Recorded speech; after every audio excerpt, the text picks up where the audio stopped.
What's up, y'all? Before we get into the next part, I just want to thank y'all for all the support on the last two videos. It really keeps me wanting to upload more and improving the quality of the story. With that being said, let's get back into the what if, starting from the team breaking free from the Pilaf gang. Breaking free from the Pilaf gang and Oolong stealing Wish, stopping the Pilaf gang from getting world domination, we see the team relaxing after a long journey thinking about what to do next. That's when they decide this is where they split for the time being. Bulma returns back to West City. Goku and Yamcha go to Kame house for training with Roshi, and Oolong decides to tag along with Goku and Yamcha. They say their goodbyes and set off.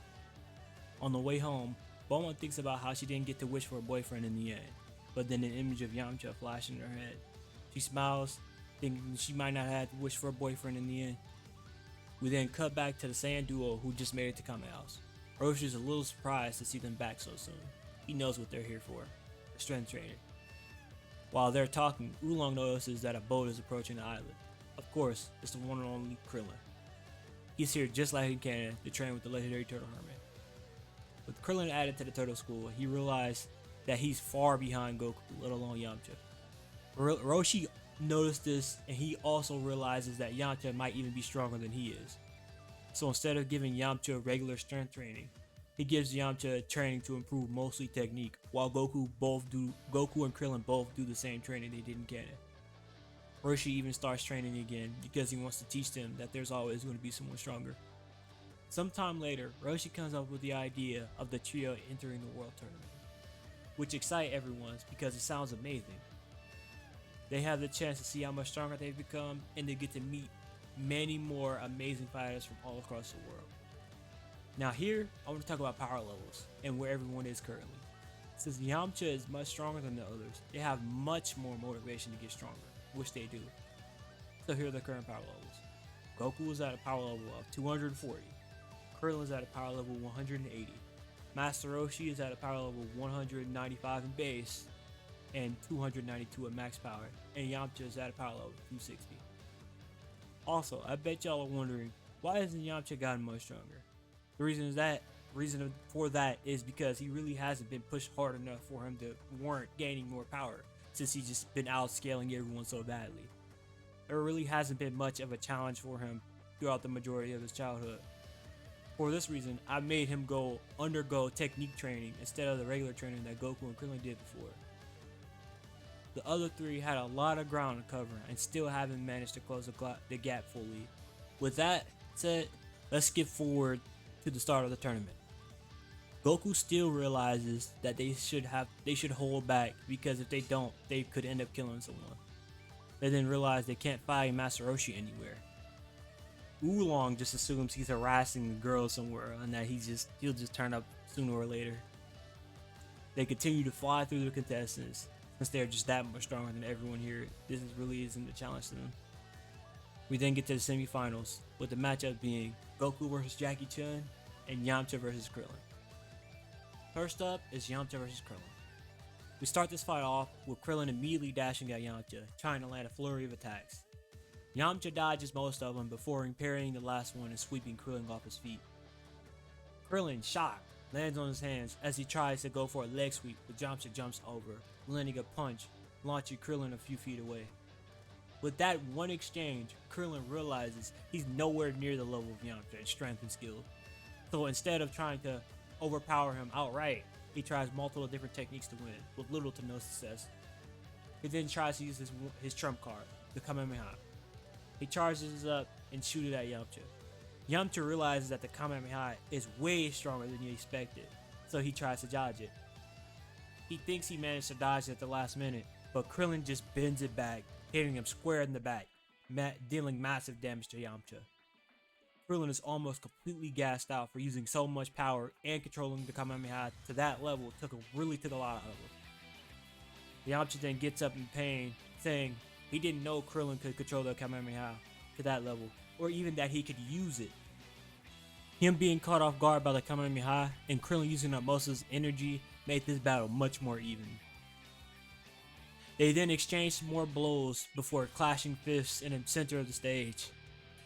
Yamcha then shifts his punch to a grab and then knees Krillin in the stomach before backflipping across the stage. With this opening created, he decides to test out a new technique, Wolf Fang Fist. He launches forward at Krillin at full speed, landing strike after strike before cuffing his hands together, shouting Wolf Fang Fist, connecting and launching Krillin out of the ring. They then announce Yamcha as the winner via ring out as he goes over to help Krillin up off the ground. He says he wasn't expecting him to pull off a bending Kamehameha. He then apologizes to Krillin for underestimating him and says he won't underestimate him again in the future. With that amazing spectacle of a match out of the way, we move on to the next match a couple hours later, Roshi vs Goku. Now this fight goes very similarly to how it did in canon, but instead of Goku falling down before he could pronounce he's the winner, he actually manages to say the full thing, winning the match here. Now the reason for skipping over this match is because there really isn't much that changes here. Goku being a bit stronger than Roshi here in base means he manages to edge out the victory this time. We then skip forward a couple of days with them preparing the ring after the semifinals to start the final match, Goku vs Yamcha. Now both boys got stronger from their close matches in the semifinals. Goku got a bit stronger because this fight was a bit closer than Yamcha's was. So we start this match off with Goku and Yamcha sitting there sizing each other up. Yamcha learned from his match with Krillin and watching Goku vs Jackie-chan that he shouldn't underestimate his opponents. That fatal mistake in his last match almost caused him to lose on the spot. That's when Goku decides he's going to make the first move by dashing at blinding speeds to try to catch Yamcha off guard. Yamcha, expecting this, decides to block the oncoming strike, causing a massive shockwave to ring out in the arena that could even be heard in the city. They start trading blows, dashing all across the stage. Yamcha is slightly more skilled than Goku in these exchanges, so he managed to create an opening that leads to him landing a strong kick on Goku's side, leaving Goku wide open. Yamcha then tries to follow up with another attack, but Goku recovered much quicker than he thought as he parries the incoming attack while simultaneously landing two powerful punches of his own, stunning Yamcha. Goku then lands a combo of multiple powerful attacks in a row before knocking Yamcha to the ground with a powerful gut punch. Yamcha, clutching his stomach, gets up and decides to change his stance to a more animalistic one. He launches at Goku, landing his own combination of attacks before grabbing Goku by the legs and slamming him to the ground, dealing massive damage. Goku then gets back up with a smile on his face, saying that this is the first time he's ever fought Yamcha seriously. Yamcha pauses, then agrees, saying he's never been this excited to fight someone. They both walk up to the center of the stage, fist bump, they backflip, and dash head first at each other. They clash, sending more shockwaves throughout the arena, trading good amounts of damage back and forth before they both land a devastating punch upon each other's face, knocking them to the ground. After fighting for so long, they were getting really low on energy, so they decide to end this battle with a beam clash. They charge up their ki, cover their hands together, and unleash all their remaining energy in a big Kamehameha. The beams collide, destroying the arena, sending both boys out of the arena, ending in a double ring out. With that, the tournament comes to an explosive end, with the two contestants ringing each other out with the beam clash. Master Roshi then walks up and compliments the boys for giving such an amazing match, and giving them one last piece of advice. Strength isn't the only thing that determines who wins in a fight. You can have all the strength in the world, but it wouldn't matter if you couldn't use it effectively. He then says the Turtle School mantra: work hard, study well, and eat and sleep plenty.